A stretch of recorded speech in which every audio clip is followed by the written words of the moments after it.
Baqlajon sevadiganlar uchun yana bir ajoyib retsept: baqlajonli ruletlar.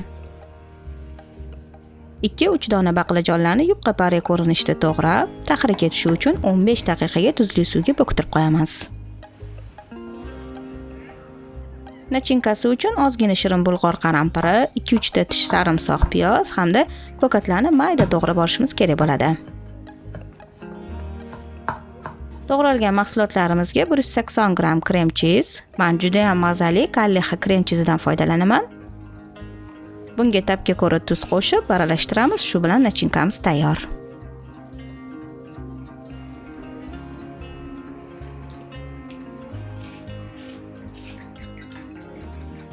Endi baqlajonlarni avval unga, keyin tuxumga, oxirida esa panirovkaga bulab, qizib turgan ko'proq yog'da ikki tarafini qizartirib qovurib olamiz.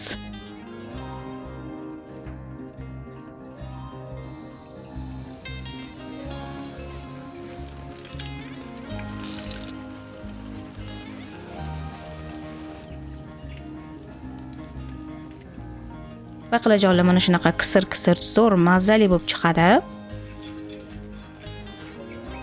Endi baqlajonlarga bir choq qoshiq nachinkadan surib, bir pare pomidor bo'lagini qo'yamiz va rulet ko'rinishida o'rab olamiz. Shu bilan juda ham mazali baqlajonli ruletlarimiz tayyor. Buni achchiq shirin souslar bilan iste'mol qilsanglar yana ham zo'r bo'ladi. Bu juda ham mazali, hammalarga tavsiya qilaman. Videoni yaqinlaringiz bilan bo'lishib, bunga like bosishni unutmang. Keyingi video retseptlarda g'oyibona ko'rishguncha, xayr.